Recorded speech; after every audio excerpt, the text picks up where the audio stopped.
So, No, you're a it's not like philosopher? this. Yes. Yes. Hi everyone, thank you for watching a new episode of Leaders of a New School. So today is really exciting day. We're going to have a new special guest, and we're going to talk about some things that we haven't spoken about yet on the podcast. But I have a question. Today's question is, I'm trying to figure this out. And it's so funny because I had a question to give to you guys. And now when I'm reflecting, it's making me even think again. And this is what I love about my podcast. It's not scripted. I talk from the heart. I talk and I have my guests talk from the heart. And sometimes you would think that the podcast is going to go one way and then it goes another way, you know. And even right now while I'm sitting here, I'm thinking, I'm getting ready to say what today's question is, and then I freeze because something else pops into my head. And today's question is about how important spiritual education is. When we think about education, normally we're thinking about the math of it all, the English of it all, the sciences of it all. But when we really look at it, there's so many different types of education. There's education that leads to a job. There's education that leads to maybe knowing more about yourself, such as you know, when we think of life education, you know, and we reflect on ourselves and how we are, and we learn more about ourselves. And then you have the education of spirituality, which supposedly is teaches us our moral compass, you know, what's right, what's wrong, how we're supposed to treat one another. And I'm wondering, did we forget about that piece of the puzzle when it concerns education? And I know that you see me, and I'm Muslim, and of course I'm practicing Islam, but this is not just for the Muslims. And this podcast is not just for the Muslims. I'm asking this question for everyone. Have we forgotten about our spiritual education? And now we're focusing so much on the other types of education that we're actually losing education of ourselves. We're losing who we are, and understanding of our purpose and why we're here, because we've gotten so distracted with one type of learning, forgetting the other type of learning. We know that before, schools were religious. They basically, the school system started to actually teach the belief system of those people, of the people, whether it was the Puritans or, you know, whoever. This is why they wanted to teach the children, and it was more so to build in that spiritual knowledge. And then as the turn of the century came, and we got the railroad tracks, and we have, you know, we're getting into our technology, then school begins to change from being skill-based, and then it continues. These two worlds continue until finally they decided to not even allow prayer to be into the schools. Okay, so we've kind of like left off, and this is my iPhone, but we kind of left off that one type of education, that education of spirituality, and in that we lost the education of ourselves, and we're left with just the education of how to get rich, you know, or how to make others rich, you know, or just to say we have this degree, that degree, I'm a doctor, I'm this, you know. So I want to know, how important is the spiritual education? And how does that play into the destruction of the education that we have now?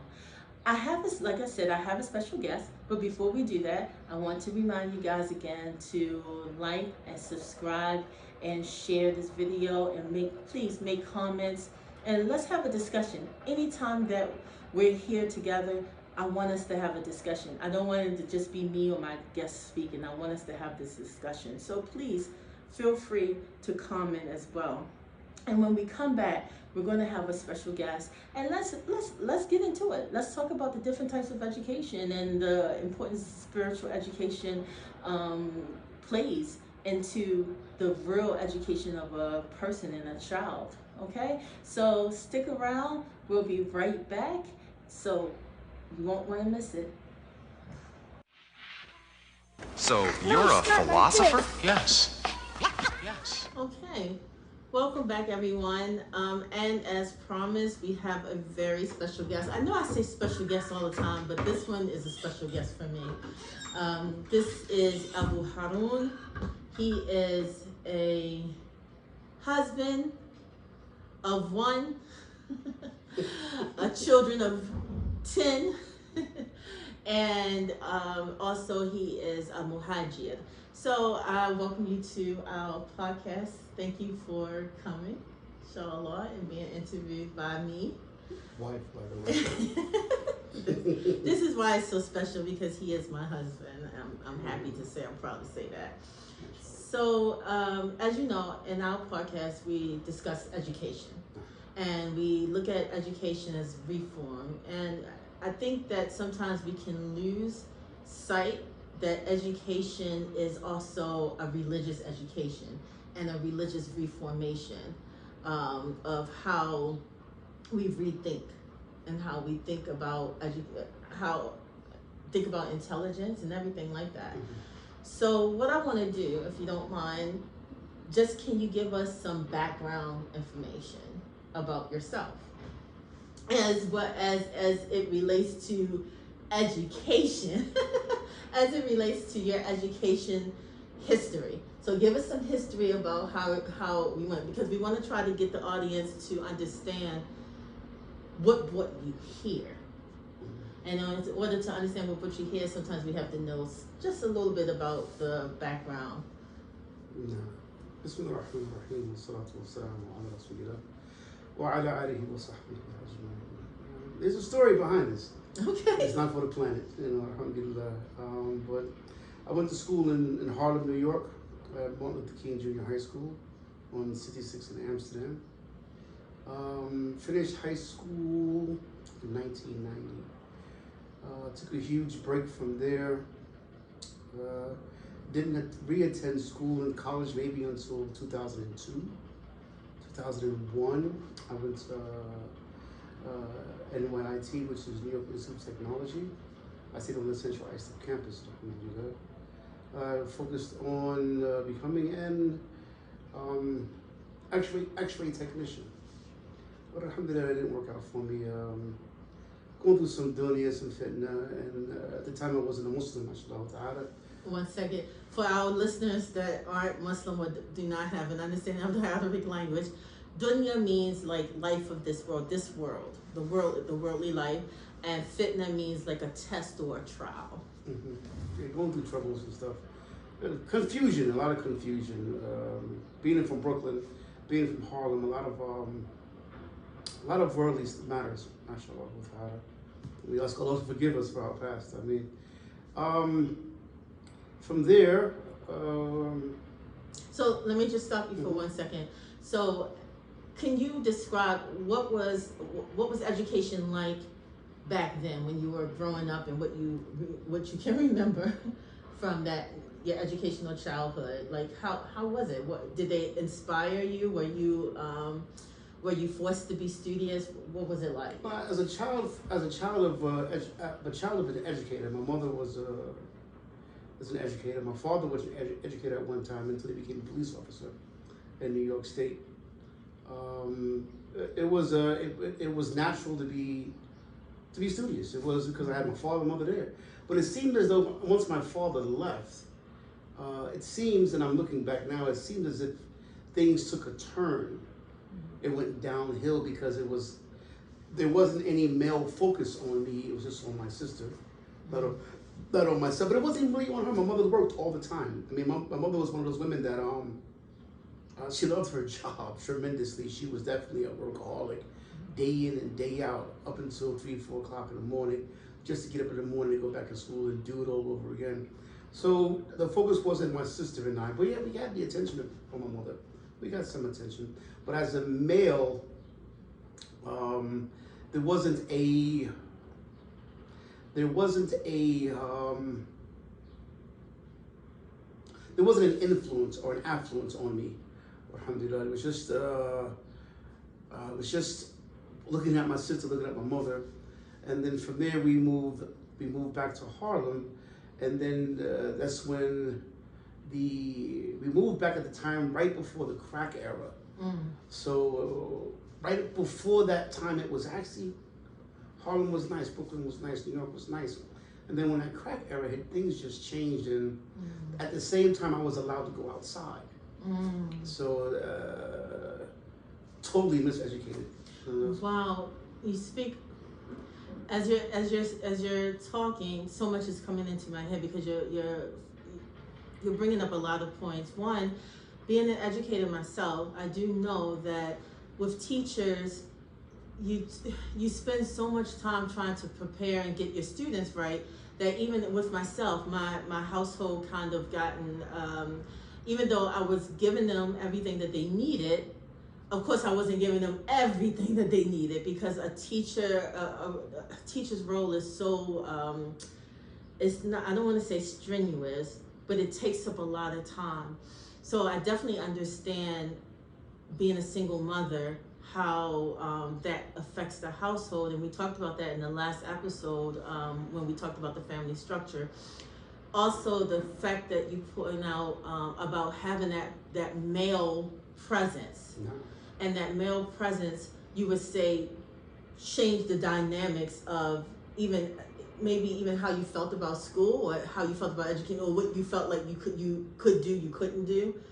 Is that how there was a different vibe in the house. Total different vibe in the house. A total misunderstanding of my position. Because being a male, being raised by a woman, and being raised by an older sister, I would answer the phone, and my mother's friends who I would answer the phone, they would think that I was her, which was telling me that I'm assimilating to almost like womanhood. Because they would say my voice sounded like hers, but I was adopted, instead of me adopting the way of a man, I was adopting the ways of a woman unknowingly as a child. Which shows the importance of having that male, having that male there in the house. Yes, a good male in the house. Now, that's the internal. So now we're seeing the internal influences, and now you're speaking about the external with the crack epidemic. With the crack epidemic, I guess the boys who maybe were going to school are now hanging out getting money. That stopped. Okay. Education stopped for many of us, because most of us were raised by our fathers. Come to find out after I got out the street, so most of us was raised by our fathers, and the influence was the money. That's all it was. It was it wasn't about the money. It was seeing the older gentlemen, the older men, the older teenagers, the 20-year-olds. They're driving nice cars. They're have jewelry. At the time, the big rope chains, the Cuban link chains, the jewelry, the clothes. I mean, it was really bad influence. And then you had the epidemic of murder in New York. It was an epidemic. It wasn't it was almost like a pastime, like it is now in some of these, like in Chicago. Before Chicago, still in Chicago probably, I don't know. But this is when you lose sight of even your future. So you don't think you don't see a light at the end of the tunnel. You see prison, or you see yourself getting murdered. So the education was not important at all, not even close to, yet we went to school. Right. We get up in the morning, we'll do haram and go to school. Right. In school doing haram, after school doing haram. I mean, it was just. So it's I call it still education, but it's a miseducation. Full miseducation. It's a miseducation. Full miseducation. Or an education of, it becomes education of life skills.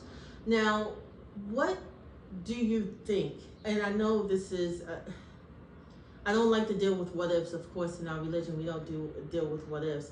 So I'm going to say, what do you believe could have made the difference in your school system? Like, we know that certain children, they are able to come out of that, but they have to have some type of support. Did you find that support with the teachers? Did you find, No. did you feel that, was school ever a reprieve for you? No, no. It wasn't an escape just to get out the house, but the escape was to have something to do outside of the house instead of being on the street. It wasn't to be in school to do something different just because I'm out of the house. Instead of my mother and my sister, just be outside the house. What changed it? Because now you're going to learn. You're going to learn how he is now. But what changed it? Because for surety, something changed from then until when did it click? Like, you know what? This is. I need to get serious about some form of education. Mm-hmm. When did education become important to you? When I had my first son, Harun. When I had Harun and I saw that he needed me, not that I saw that he needed me, I saw that I didn't want for him what I received. So this is why my son, you're spoiled, you know you are, if you're watching this. But I didn't want him to have what I received, so I gave him the exact opposite, which was too much. I think was too much. Wonderful kid though, you know. I didn't see the importance of education. Well, there's many types of education to me in my mind. One of the educations that I was given, the cards that I was dealt, was street information, which is needed too. Which is to this very day still helps me. Still is a huge benefit having street understanding and common sense. Another form of education is common sense. Everybody has common sense.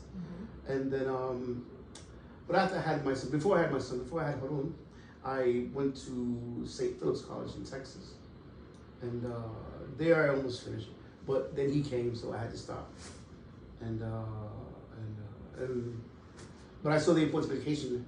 But now, at 50 years old, mind you, I don't see the importance of standardized school per se, because much of it is not necessarily needed in the real world.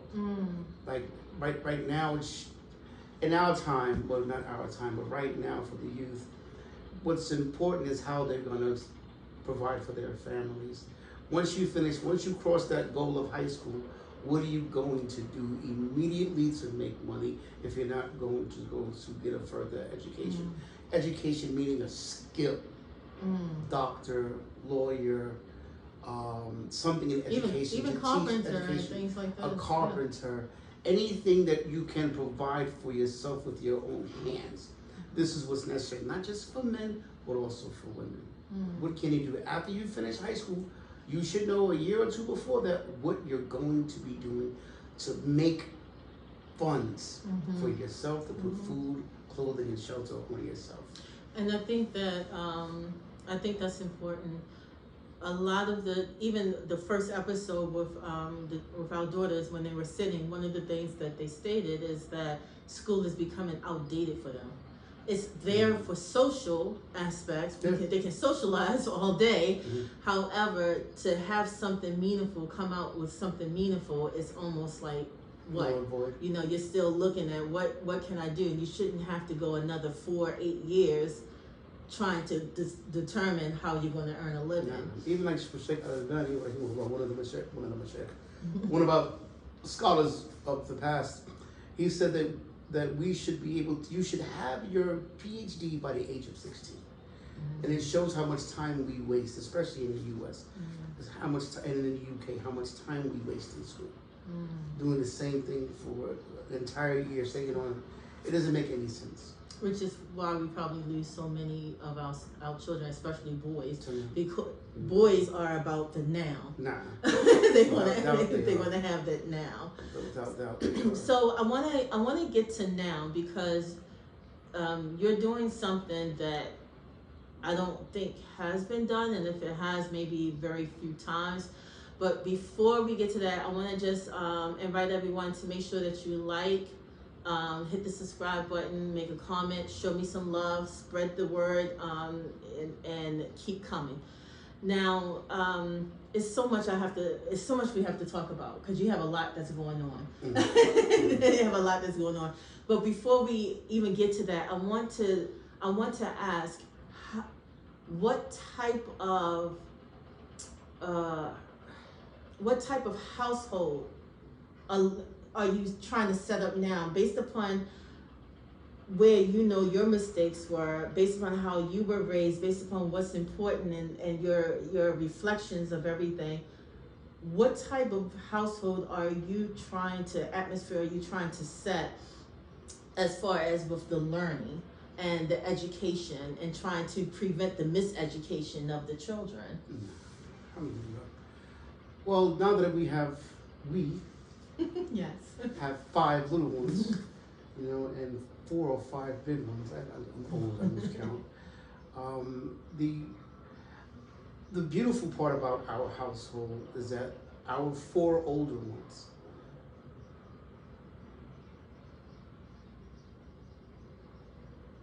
they are a light for our small children, not just for ourselves. They are a light, because we have the 2 big twins. We have my older one, which is, you'll probably see her. We have Layla, Shamaya, Nusayba, and Zahra, if you haven't met Zahra yet. But these 4 older girls, Zahra's the middle one of the big ones, the biggies and the minis. She's the wasit. She's the middle one. They are a light, and they kind of set the precedence for the little ones. Like for my girls, the little girls, Asia, Suhaila, and Sufyana, you can see them molding themselves. They all each have their own person, their own sister, that they're molding themselves behind. They're not really paying mind to us as far as learning. They're looking at us as parenthood, as what was parenthood. So I'm sorry, I lost track. So what I'm trying to set for them, what I'm trying to set for all of us in our house, because our education hasn't stopped right now. She and I are still learning. What we're trying to set is I don't want to say that your typical successful homeschooling learning. I don't want to say this cliche thing. But in all honesty, this is what we're trying to do. We're trying to do a complete home education, not just secular, but also religious. I don't want to go off and get in da'wah or call the altar Islam, but education, secular education, and Islamic religious education goes hand in hand. They actually blend together, because there's facts sorry for yelling, there's facts in the religious, in Islam, that can be proven through math, the secular. There's facts in science that is taught in the Quran and in the Hadith that can be proven in the facts in secular. So the 2 go hand in hand, and by having these 2 things, our household, these little people, their foundation should be, not, we said they're not pillowed, but should be strong, alhamdulillah. And you mentioned another point where it's gotten, it didn't used to be that we separated the secular from the spirituality, because the religious part is what gave us our morality, and it gave us, it taught us how to respect and how to dignify ourselves. But once we take that away and we're just dealing with secular, then there's no moral code that's being taught. This is the problem that we have now, especially in the States. Exactly. So this is what we're seeing. So when we in our household, we're making, it's not just education that's a part of life, but it's a holistic education where we're making sure that the morality is there, making sure that you understand your purpose with your Lord, And with understanding your purpose with your Lord, you're understanding how you're supposed to behave in all types of situations. One of the things that I love that we're instituting in the household is that, you know, you'll see in every room, you'll see the children are reading. They're reciting the Quran. They're doing something that is beneficial to whether it's this life or in the hereafter. And I think that's something that we started setting up. And it's not just them, it's also you and I. Yes. You're in your book, I'm in my book. He is a, I don't want to say tyrant. Just by saying it alone, the words bright up on the screen, the blue buttons, tyrant. But I will say that he is relentless with ensuring that I have the Arabic language down, even when I don't feel like it. Even just now, like maybe 20 minutes ago, it was I called it the quick fire, because it's like, okay, what's this word? What's this word? What's this word? So she's doing it. She's doing it. So she's doing it. I can say that we have definitely set a culture of learning, and it's a beautiful culture. And I'm seeing that even our oldest teenagers, they're excited. You know, Sumaya came in and was like, okay, I got a hadith, I got to read to you too. New Saving Way that they'll come in and say, hey, I read this, or I listened to this sheikh, and this is what he was saying. And the little ones now are running around with their books. So I just finished this surah, just finished this ayah. Yeah, so it's definitely, it's definitely has become a culture of learning. And I want to ask you, I want to take you to the now and ask you, how has Hijrah, and for those of you who are not Muslim or that do not understand the Arabic term, Hijrah is when you leave, I would say leave a place of disbelief to a place of belief. Or you go to where you can, maybe you're restrained from practicing your religion the way that you want to a place where it's easier to practice your religion. And one of the things that we did as a family, and you'll learn later, our whole story will come out sooner or later if you keep watching the podcast, hint, hint, that we made Hijrah, we made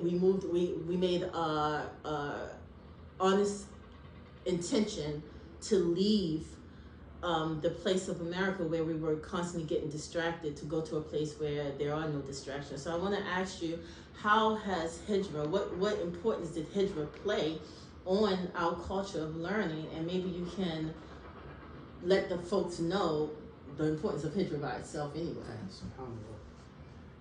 As a first time Hijrah, Muhajirun, I would say, just to go back on what she said real quick, Hijrah is just not only leaving from one land to another, but it could also be from, like in the States, there's a town, Hamtramck, Michigan, where it's just all Muslims there. You don't have to live in Brooklyn, you don't have to live in New Jersey, where your two neighbors are non-Muslims, or the dude above you is, or under you, they're smoking weed and drinking, and you go outside, all you hear is music, naked women. This is one town, it's called Hamtramck, Michigan, I believe it's called this.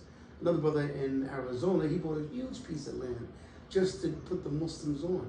So you don't have to leave your country. You can leave from the place that's causing you problems. The place where every time you go outside your door, you don't want to go outside. You should want, when we go outside, we see the Muslims. We go outside the door, we give salams. Even though we're living in a different country, but you should want this for yourself. And in these two places, they have this. Brooklyn is good too, but not as good as Hamtramck or other places. But how, to go back, sorry, but here, subhanAllah, we've only been here 8 months now. And I'm still excited every day. I'm still excited every single day because I'm not going to say where we are, but you'll figure it out eventually. But I'm right outside my window, alhamdulillah. I'm really emotional, sorry. What this place does, with leaving, seeing yourself leave and you taking your family, Allah subhanahu wa ta'ala says, save yourself and then your family. It is hard to save yourself and your family in a land where you many times and much times have no control over yourself. No control. I really don't want to hear, well, I've been Muslim this long, and I know I don't do this, and I know that I don't do that. But you're lying. Legit, you're lying. Because you do the things you should not be doing there. Even though here, there's some harms that you can do, but hearing the adhan, seeing the tawab, the thobes, seeing the naqab, and hearing the salams, you are constantly reminded about this is only a train ride that we are on, and our train is getting made to stop, and we got to get off. So we're on a ride, and it's going to stop. It's going to stop, and I don't want to be all philosophical. It's supposed to be about education, but living in the States, you forget so easily your daily goals, you forget yourself, you forget your Lord. You get in your car, and you turn your car on. You didn't put it on the station, but the music. Remember my old phone used to, it means they linked to it, and it was this YouTube thing would come on. Not even intentional, just come on, and I wouldn't be listening to it, but it would just come on by itself. Don't know what's wrong with the phone, but it is what it is. But you get so distracted, and then you have the nakedness of. I can only talk from experience. You have the nakedness of the women, to the point where even the Muslim women are just as naked, only with a hijab. And I don't understand it, but it's not the women's fault. It's the men's fault, because the men are the leaders. If the men are allowing it, that's what they want. So hijra. Sorry, thank you. Hijra, what it does is it takes away the distractions. It's not that it takes away the distractions. It's not that it takes away the distractions. It secures you physically. It gives you a physical security. Okay. To add fortitude to your spiritual security. Okay, so let's look at everything, because I do want to kind of put us back on the education track. And here we were able to study, and we spend most of our times doing that. But I would believe that that's because of hijra, and that's why I said it takes away the distraction so that you can concentrate on what's important. But let's say a viewer that's watching us is saying, hey, I'm able to study, and I'm right here in America, and I got the language, and I'm learning about my deen, and I'm going to college, or how can I make hijra and I have to take care of my family? No, I have to go to school first. So what is a solution? What do you say to that? Check your intentions. Check your intentions. Because your intentions could be for good. You can say you're doing good, but in between the channels, there's stuff entering to your heart, entering to your stomach, even going to sort of eat food. Your money, if you're putting it in a bank, you're dealing with haram. You're studying, you're sitting next to a woman, you're dealing with haram. You may be doing right, but in between the two, but is the what's it called? The risk higher? What is it called? Is the benefit better than the risk? No. Okay. No. Because you always have that chance of not waking up a Muslim. You always have that chance of going to sleep Muslim, but not waking up a Muslim. Right. And many of us, I myself have experienced that. Where you go to bed all gung-ho, but you have some type of dream or whatever it is. You get up and you just say, I don't feel like offering the Fajr. And you're watching the Fajr leave. And the Fajr leaves. And it's, I didn't pray that, I'm not going to pray the next one. Let me go to work. Right. Because I have viewers that's both Muslim and non-Muslim, I like for everyone to be able to I guess, everyone to be able to relate and be a part of this, be a part of the story. And if I can, when we as Muslims and we're talking about the hijrah and we're talking about leaving the filth, it's the same way as anyone is in a crack or drug infested, prostitute infested neighborhood. They want to leave, and you have to leave in order to be able to see outside of the view that the world is giving you. You want to see grass, you want to see trees, you Right. want to get a bird. So you want to have that chance to grow, and you can't grow if the same neighborhood, the same people, everyone is staying the same, and they're trying to make you stay the same. It's like saying like people who like they get this money, yet they still live in the projects. Right. So you're the richest one in the projects, but you're still. They're gonna want to bring you down. They're not gonna be happy with you until they bring you down. So you still have the project mentality. Right. Yeah. Right. So this is a different type of education, and this is why I like talking about education and talk about learning, and not just in school, because you have what we're talking about now is just the different types of education that is needed in order to make yourself better. It's a spiritual education that you need. It's still a street education that you need. There's an academic factor that you still need. So I don't want the non-Muslims that's listening to us, I don't want you to think that, oh, this has only to do with them. No, it has to do with human nature and how we are as a person, as people. I'm going to say this to everyone, especially to the boys, because the boys, the young men, and most of us ain't watching this, the women that are watching. Excuse me, I have no viewers. to the fellas, to the fathers, and to the sons, you have to have a skill with your hands. Because you may not want to keep going to school after you finish high school. And you should finish high school, because in today's age, a high school diploma is nothing. I'm not saying go to college, but you need a skill that's going to get you money. And I have a cheat code for you. And I'm being very serious. And I wish that I was told this as a child. The cheat code is however much money you want to make, find out who is doing that job, what job that is, who's doing it, how they're doing it, and you focus on doing the exact same thing. That is the cheat code. If you want to make $300,000 a year, find out what job will pay you $300,000 a year. And then go get that skill, and then go and make $300,000 a year. Nice advice. Total cheat code.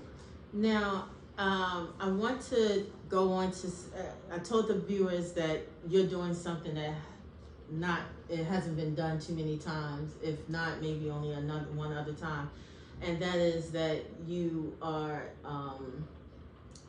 You went to the language school. You went to the Mahad. And at your age. Not 50. Yeah, not that easy. So I want you to inspire us. Tell us something of this journey that you're in right now. This journey of 50, 51. I'm not 51 yet. Well, I had a few weeks. Tell us about this journey of being around all of the young boys, and they're learning fast, and you're the sheikh. And tell us about this journey and how this man is so different from the little boy. And how even education is different, what's important, everything. Just tell us. You better like and subscribe for this one.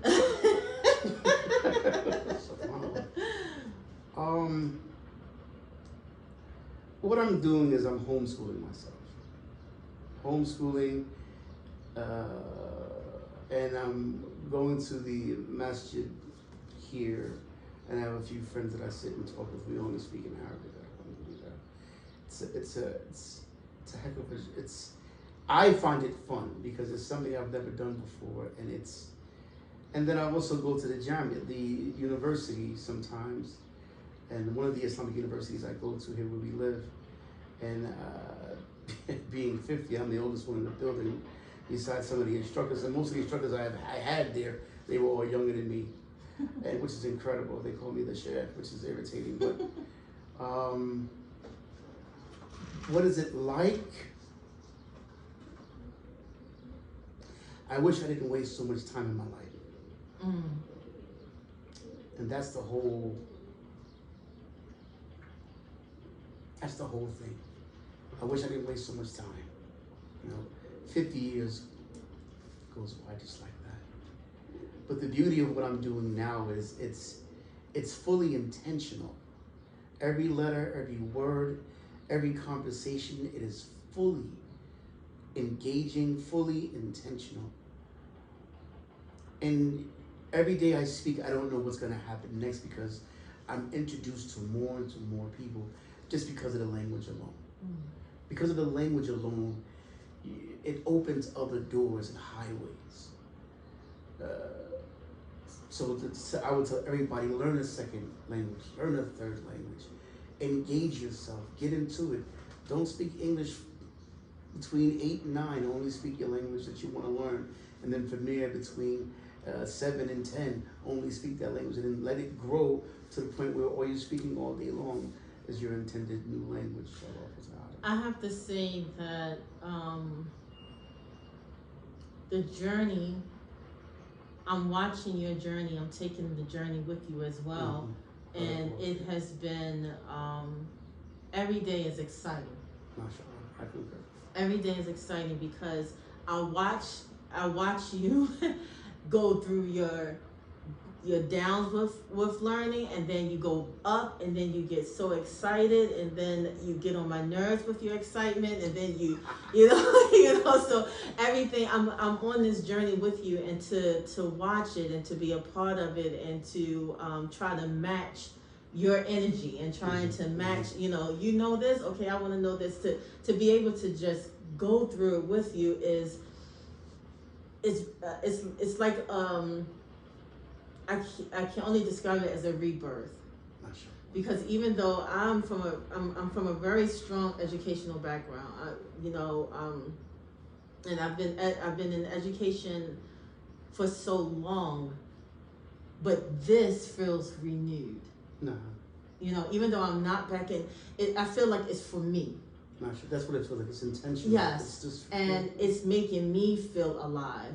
And if nothing else, and I'll tell you viewers, if nothing else comes from you wanting to, if you get nothing else from this, get this.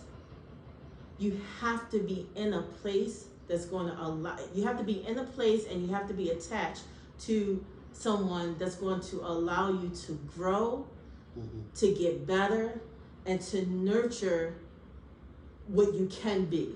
If you want better, you got to be around better. And that's Legit. excellent. Legit. I would end the video here, but I can't, because you're doing something to try to help everyone get to this feeling that you're having, and that we're having, that our children are having. So tell me, what is it now that you have done to try to get everyone to get a piece of this? You didn't tell me you were going to do that. No, alhamdulillah. We started a program called the Sadaqah Foundation, inc.org. And that link will be in the comments, so you guys please check out the website. Our goal is, with Sadaqah Foundation, is to help lower income Muslims be able to make the Hajj, be able to make Umrah, and if the money comes in well, to help people make the Hijrah as well. Our goal is to, because what many of us are missing, sorry to the viewers, but to the Muslims I'm talking to, what many of us are missing is putting your feet where Rasulullah sallallahu alaihi wasallam put his feet, to walk around that Kaaba, to even see the Kaaba. It's like an old friend, I'm thinking about the Kaaba. It's the goal to the Haram. What many of us are missing and don't know that they're missing it is doing that one step.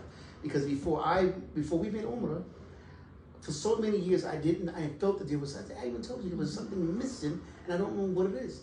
What was missing was that Umrah, or that Hijrah, or that Hajj, or that Umrah, was to put my feet where Rasulullah put his feet.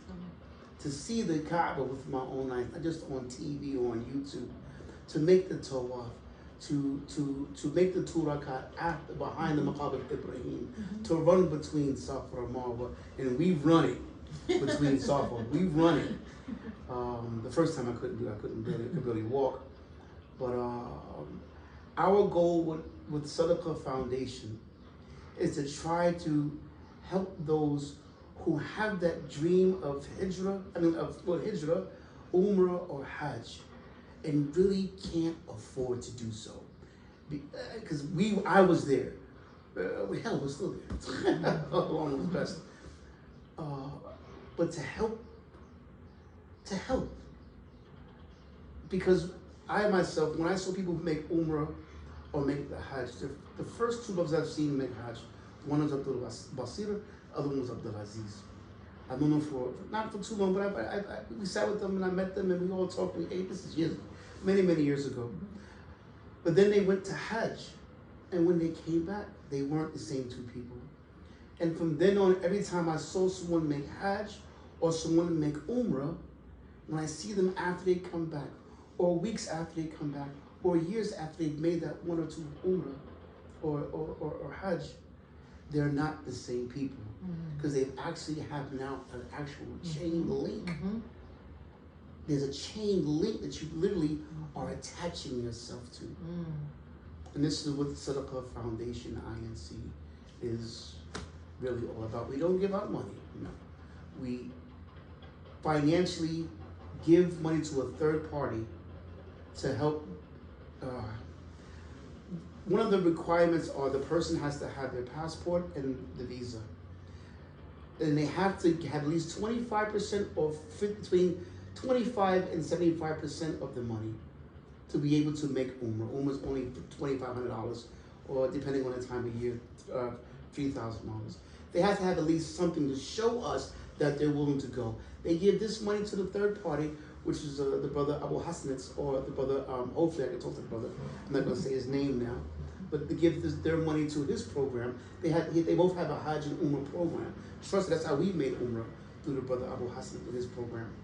And they'll give their funds to it, and then we will provide the rest. But this money that they give is not refundable, because we're going to provide the rest. With this first bit of money, Abu Hassan and his company will buy the tickets and what else is needed, and we're going to provide the rest. That way, they have to go. So we're acting as a partner to them. Whereas you, let's say that I have my down payment, but the bills came up, and I had to give the rest. I have bills, I have children, I have this, so I can ask Sadaqah Foundation. I have this much, can you please provide the remaining amount so that I can make the Hajj, or so that I can make the Umrah?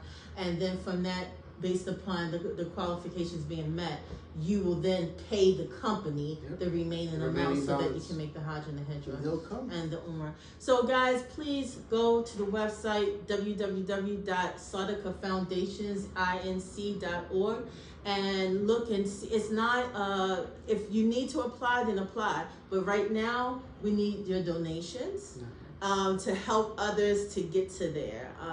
And everything is online. There's full transparency. So any questions, ask. You want to know how much money we have in the account? Just ask. Right now we have $75 in our account. So I mean, I'm honestly telling you the truth. It's full transparency, you know. So, and just to say, it's a new nonprofit. Yeah, we're only less than a month old. Yes. So and we are a nonprofit, so your money can be given back. Your money it's tax deductible. All right. Well, I thank you for joining me on my chair, on my podcast, and talking about the education and the miseducation and the needed education. Mind you, at lunch she told me, she sprung this on me, and we just had really lunch. You don't Yeah, she you just don't did talk that. you don't She just you did don't that. do that. That was rude. But I hope you had fun. No. No. Come on. Thank you everyone for joining us, and I hope that you will come back for the next episode of Leaders of a New School. Now from there, I would like to see a heart come and kiss. No. No. Like the So you're a philosopher? Yes. Yes.